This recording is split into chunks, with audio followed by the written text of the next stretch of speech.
Bismillahirrahmanirrahim. Assalamualaikum warahmatullahi wabarakatuh. Alhamdulillahirabbil alamin wa bihi nasta'inu ala umuri dunya waddin. Wassalatu wassalamu ala asrofil anbiya'i wal mursalin wa ala alihi wa ashabihi ajmain, amma ba'du. Ingkang kinopeten panjenenganipun Romo Sarwati SPD, Bapak Ibu guru soho Bapak Ibu tenaga administrasi ingkang kula hormati,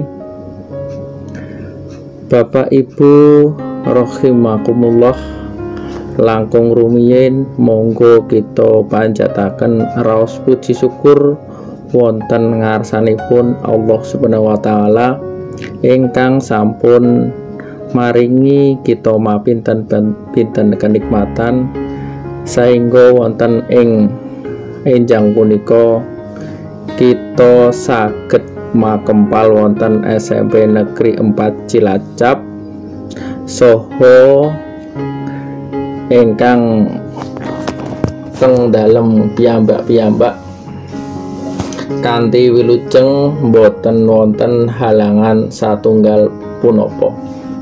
Selawat saha salam mugi-mugi kunjuk dumateng Nabi Muhammad sallallahu alaihi wasallam ingkang beto umatipun saking zaman jahiliyah tumuju zaman Islamiyah ingkang kita raosaken sakmenika saha ingkang kita antu-antu syafaatipun wonten ing yaumul kiamah.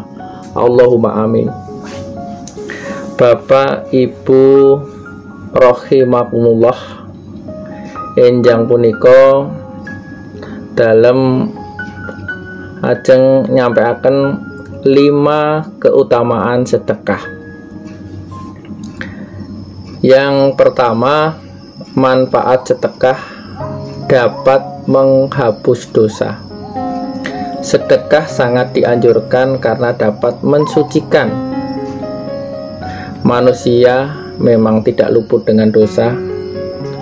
Kesempurnaan dipertanyakan, apakah kita pantas disebut makhluk yang sempurna, padahal kita selalu enggan untuk meminta ampun dengan apa yang telah kita perbuat. Nabi Muhammad SAW bersabda, sedekah itu dapat menghapus dosa sebagaimana air itu memadamkan api. Hadis riwayat At-Tirmizi. Sedekah itu cara mudah yang disediakan Allah agar dapat mengikis perbuatan-perbuatan dosa kita. Cukup dengan tersenyum saja kita sudah bersedekah, karena senyum adalah salah satu sedekah termudah yang dapat kita sebarkan dengan mengukir garis senyum di bibir kita. Yang kedua, bersedekah dapat berbentuk apa saja. Bagaimana kita mendapatkan keutamaan bersedekah tetapi kita tidak mempunyai uang? Nabi Muhammad SAW bersabda, kamu menyingkirkan batu, duri, dan tulang dari tengah jalan itu adalah sedekah bagimu. Hadis riwayat Bukhari. Jadi tidak punya uang bukan berarti penghalang untuk bersedekah.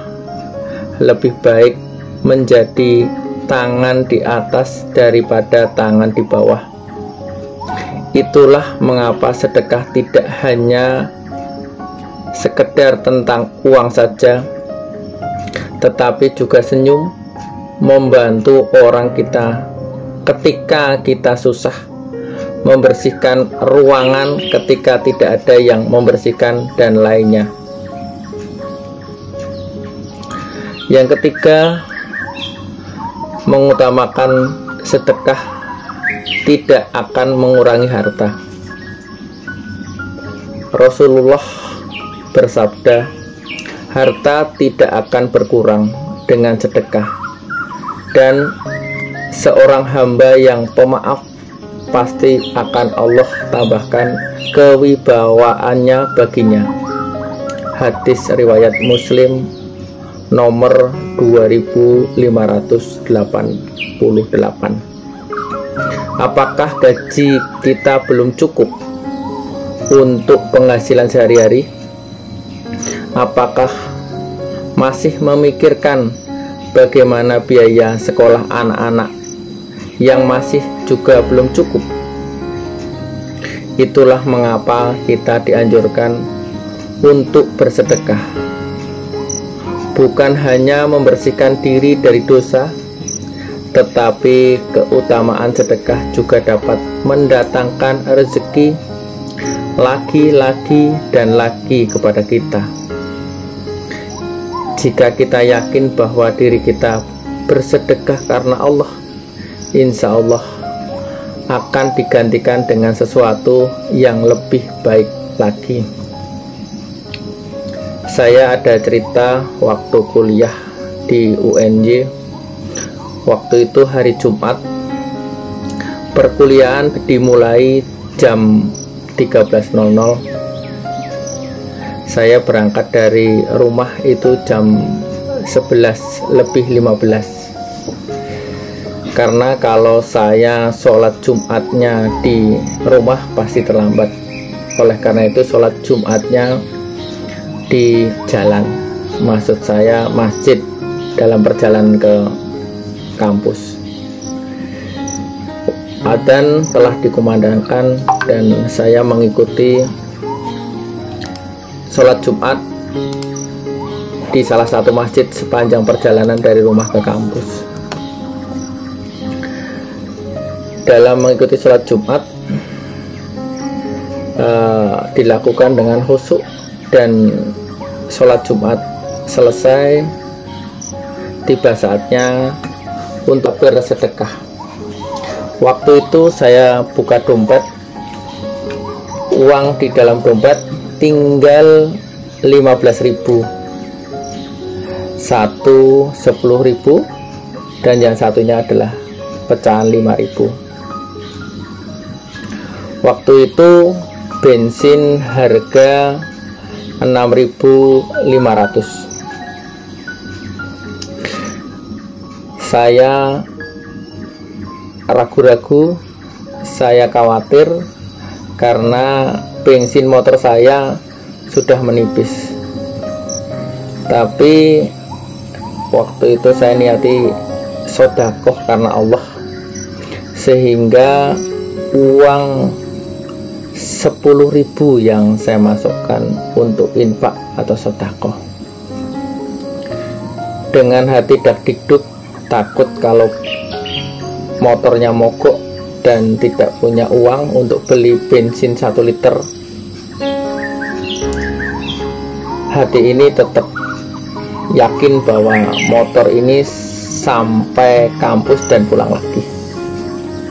Sampai di kampus, perkuliahan jam 13.00 dimulai dan berakhir 14.15. Ada SMS dari kemahasiswaan dan saya disuruh menghadap beliau, pembantu dekan 3, dan alhamdulillah beasiswa saya turun, dan dari uang 10.000 itu dilipat gandakan oleh Allah berlipat-lipat, sehingga dengan sukacita, dengan gagahnya saya pulang dengan uang lumayan banyak sampai mentraktir teman-teman di sana. Kesimpulannya bahwa sangat benar sekali bahwa Allah berjanji ketika kita bersedekah itu akan melipat gandakan rezeki kita. Dan itu saya ulangi beberapa waktu terakhir ini, dan alhamdulillah memang Allah itu, janji Allah itu memang benar-benar nyata. Bapak Ibu rahimakumullah, yang keempat, Allah melipat gandakan pahala yang bersedekah. Ini sesuai dengan cerita tadi, bahwa Allah itu memang benar-benar berjanji bahwa orang yang bersedekah itu insya Allah dilipat gandakan. Allah Maha melihat, Al-Basir. Setiap apapun yang dilakukan oleh kita, pasti Allah akan melihat kita. Sedekah sedikit apapun itu, Allah pasti melihat. Disitulah Allah melipat gandakan pahala orang-orang yang bersedekah. Allah berfirman, perumpamaan orang-orang yang mendermakan atau sedekah harta bendanya di jalan Allah seperti orang yang menanam sebutir biji yang menumbuhkan 7 untai, dan tiap-tiap untainya terdapat 100 biji, dan Allah melipat gandakan kepada orang yang dikehendaki, dan Allah maha luas anugerahnya lagi maha mengetahui. Quran surat Al-Baqarah 261. Yang kelima, keutamaan sedekah yaitu mendapat naungan di hari akhir. Rasulullah telah jelas mengungkapkan tentang orang-orang yang akan mendapat naungan di hari kiamat nanti. Salah satunya adalah orang-orang yang bersedekah. Nabi Muhammad SAW bersabda, seorang yang bersedekah dengan tangan kanannya, maka ia menyembunyikan amalnya itu sampai tangan kirinya tidak mengetahui apa yang disedekahkan oleh tangan kanannya. Bapak Ibu yang berbahagia, jadi ada 5 keutamaan sedekah. Yang pertama adalah dapat menghapus dosa. Yang kedua, dapat berbentuk apa saja. Yang ketiga, tidak akan mengurangi harta. Yang keempat, melipat gandakan pahala orang yang bersedekah. Dan kelima, mendapat naungan di hari akhir. Itu saja yang bisa saya sampaikan. Ada kurang lebihnya, dan mungkin ada sesuatu yang tidak berkenan di hati panjenengan semua, saya mohon maaf yang sebesar-besarnya. Saya akhiri, wassalamualaikum warahmatullahi wabarakatuh.